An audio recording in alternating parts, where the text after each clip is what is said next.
Assalamu alaikum. This podcast has been brought to you by SeekersGuidance, the global Islamic seminary. Help us spread the light of prophetic guidance to millions around the world by becoming a monthly supporter.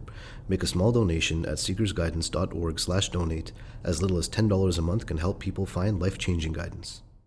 What would be the best or the briefest way to differentiate between the companions of the Prophet ﷺ, between the Muhajirin and the Ansar? The Muhajirin are the migrants. They're those companions that migrated to Medina. And generally, they would be Meccan companions. Though amongst them were those who had become Muslim before the migration, even though they were from other than Mecca. Right? So the Muhajirin are those companions that migrated to Medina. And generally they were Meccan, but many were from others of the tribes. Like there was some Ghifaris and some Dawsis and others who, during pilgrimage season and other times, had become Muslim.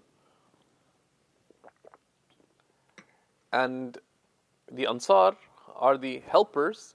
These are the people of Medina who embraced Islam. Right? They're referred to as the Ansar because they gave support to the Prophet ﷺ and to those believers that came to them. Right? And they're both praised highly in the Quran because it was a tremendous and noble act of welcoming the stranger, the foreigner, and embracing them and assisting them. And as Allah subhanahu wa ta'ala says in the Quran, وَيُؤْثِرُونَ عَلَىٰ أَنفُسِهِمْ وَلَوْ كَانَ بِهِمْ خَصَاصَةً. And they preferred others. They preferred them to their own selves, even though what they had was constricted indeed, was limited indeed. So that's how we would distinguish between the Muhajirin and the Ansar. And practically there's works written on the biographies of the companions. Great encyclopedias written listing who the companions were with key biographical details.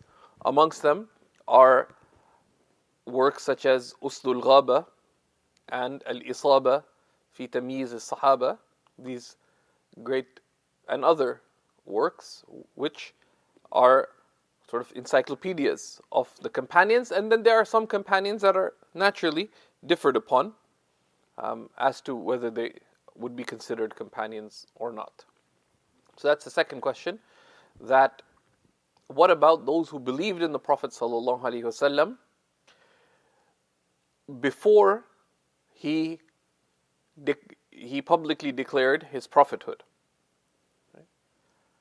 So a companion is someone who met the Prophet ﷺ believing in him to be a prophet of God, and who died a believer.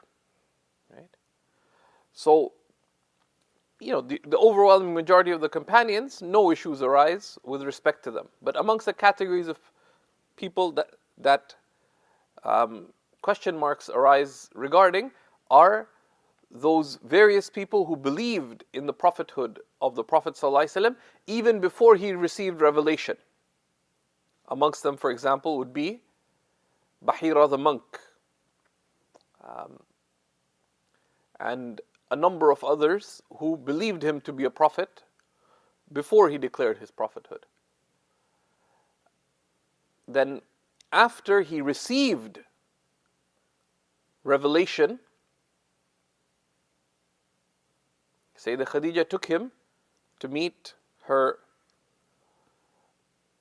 close relative, Waraqa. And Waraqa believed in the Prophet ﷺ's prophethood,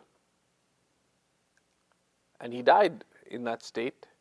But this was before the Prophet ﷺ had publicly proclaimed his prophethood. So such a person would also be considered to be of the companions. And there's some discussion on that. Then, of course, there are people who were born in the time of the Prophet ﷺ, who believed in the Prophet ﷺ in his lifetime, but who never met him, but they met some of the companions. And this is a category, they're considered, if they did end up meeting any of the companions of the Prophet ﷺ, they're considered tabi'een, even if they embraced Islam during the time of the Prophet ﷺ. And these are called the mukhadrameen. Right? And arguably the most notable of them was Uwais al-Qarni, who was from Yemen, and the Prophet ﷺ mentioned him in praise to his companions, and he told them that if you find him, ask him to make dua for my ummah. But Uwais al-Qarni was taking care of his elderly mother.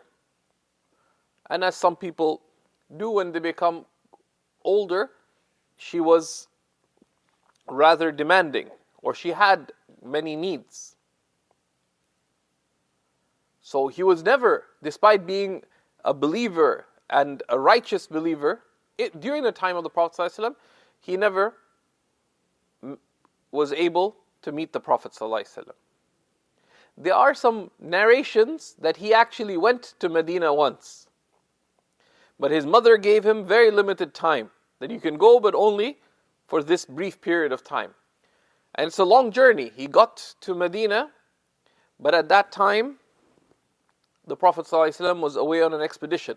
So it is said that he waited for him, and he was going to come in the next couple of days, but had he waited for the coming of the Prophet ﷺ, he would have been late on his promise to his mother.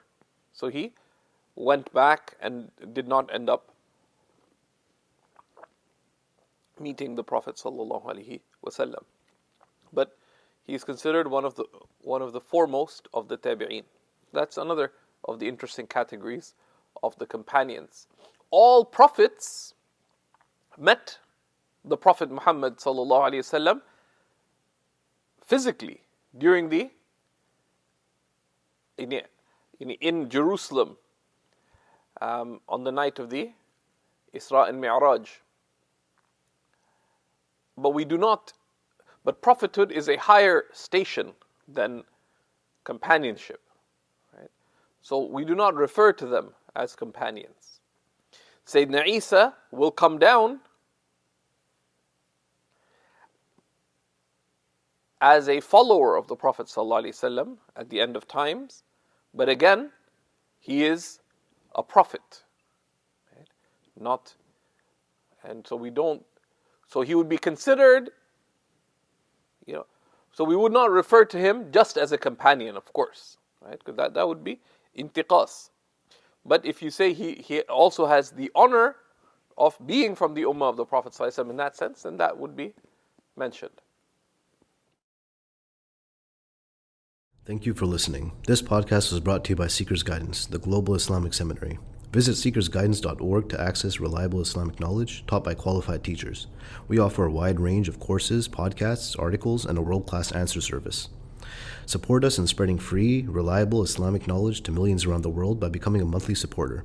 Visit SeekersGuidance.org/donate and make a small monthly commitment today. Our beloved Prophet, peace and blessings be upon him, said, "Whoever guides someone to goodness will have a similar reward." So don't forget to share this podcast and spread prophetic guidance.